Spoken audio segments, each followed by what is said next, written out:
Barkanmu da sake kasancewa da shafin babban masarauta.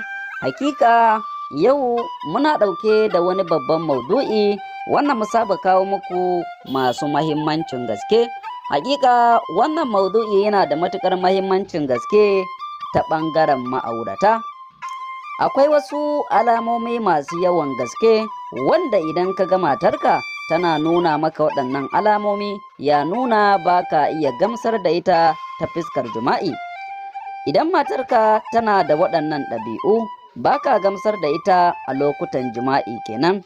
Da akwai dubbannin mata a cikin gidajen aurensu da mazaje ba sa iya gamsar da su kuma sun kasa fitowa fili su faɗa wa mazan nasu. Wasu daga cikin irin waɗannan mata haƙuri kawai suke yi, wasu kuwa suna yi wa mazan hannunka mai sanda da wasu ɗabi'un da idan mijin mai ganewa ne sai ya gane. Ga wasu halaye ko kuma in ce ɗabi'u da muddin ka ga matarka tana maka su, ka tabbatar da cewa ba ka iya gamsar da ita ne. Ɗabi'a ta farko shine idan ka ji matarka tana faɗa maka cewa idan ka shirya. Idan ka ji matarka tana faɗa maka ka tabbatar ka shirya kafin mu yi, to ka tabbata ba ka gamsar da ita.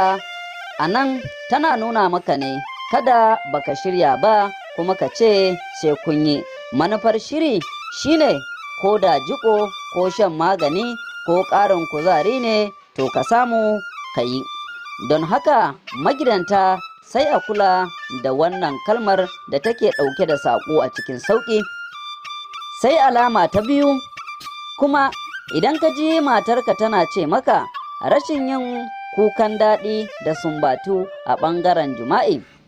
Da zarar ka ji matarka ta zama kurma idan kuna saduwa to ka sani fa babu abin da take ji daga abin da kake mata. Kukan daɗi da sumbatu suna aika saƙo da za ka iya tabbatarwa matarka tana jin daɗin jima'i da kai. Sai babbar alama ta uku shine da zarar ka ga matarka na saurin kwanciya barci tun kafin ka dawo daga wajen sana'arka. Mata idan ba ta marmarin mijinta ba ta damu da ta ga dawowarsa gida ba, duk lokacin da za ka dawo gida za ka samu tuni ta yi bacci da za ta fake da ƙauracewa yin jima'i da kai saboda rashin gamsar da ita.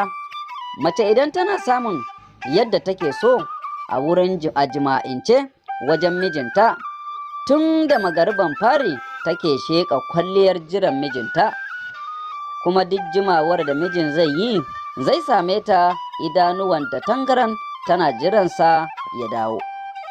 Sai babbar alama ta hudu shine da zarar ka ga matarka tana kwaikwayon irin abin da kake yi ko yadda kake yi idan kana saduwa da ita cikin raha da wasa, za ta ringa kwaikwayon yadda kake yi idan kuna jima'i. Za ta yawaita yi maka irin wannan wasan domin aika maka saƙo da za ka gane ka gyara. Sai dai ana samun wasu mata da ba wai suna maka ba'a bane wannan saboda gazawa bane, sai dai bambancin su da masu nuna gazawa shine su ba sa yawaita furta wannan kalma a koyayin yaushe. Amma ita wacce ba a gamsar da ita ta riƙa mitan abun kenan, amma kuma cikin tsokana domin ka gyara. Sai kuma babbar alama ta biyar shine da zarar ka ga matarka ba ta yawan neman ka domin saduwa. Macen da mijinta baya gamsar da ita a kullum sai dai shi ya buƙace ta ba dai ita ba. Ba dai ita ta buƙace shi ba. Idan za a yi shekara miji bai nuna mata yana so ba, haka za su yi ta zama saboda ko sun yi shi ke gamsuwa ba ita ba. Amma idan miji yana gamsar da matarsa, idan ya bada dama to fa kullum a koyaushe sai an yi. Sai babbar alama ta shiga shine yawan jin daɗi da kuma zumuɗin kwanciya da kai kana ganin matarka da kuka saba kwanciya a ɗaki guda kuma a gado ɗaya ta soma kwana a ɗakin yara ko a doguwar kujera, alama ce da matarka bata gamsuwa da kai. Idan mace mijinta tana jin daɗin shi, kullum burinta ta yi bacci a jikin shi. Daɗin daɗawa, babbar alama ta 7, bacci da zaran kun kammala saduwa. Mata ba kamar maza ba ce.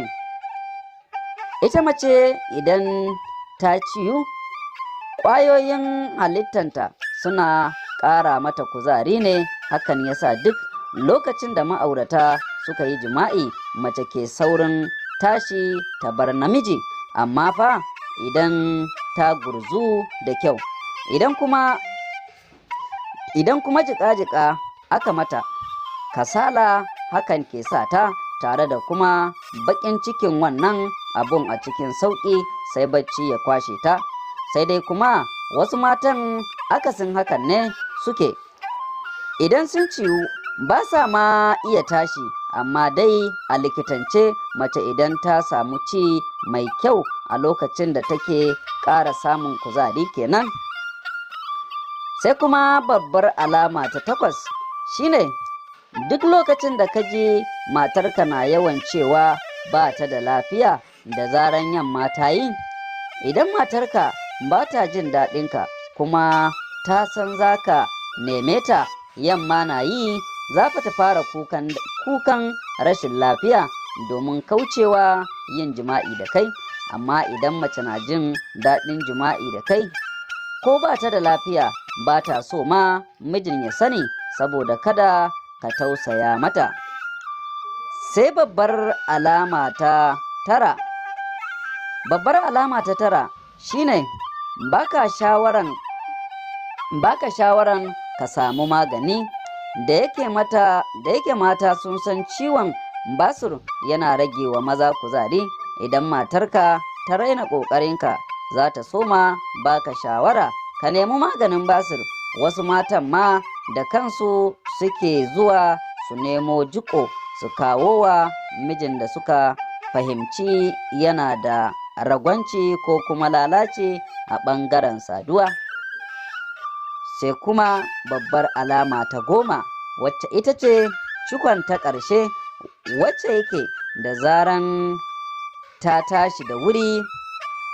Idan ka ji matarka tana yawan ce maka ka yi da wuri ka tashi, alamu ne da ba ka iya kataɓus a kanta. Mace idan tana jin daɗin jima'i da kai ko bayan sun samu gamsuwansu, to a take ka kasance a jikinta. Ko da yaushe tana zumuɗin ka kasance a jikinta na wasu lokutan kamin ka tashi. Kar ku manta kuna tare da shafin Matan Zamani. Ku ci gaba da kasancewa tare da mu domin samun cikakkun labarai ko kuma abubuwan al'ajabi wanda suke nusantar da maza da mata ɓangaren auratayya.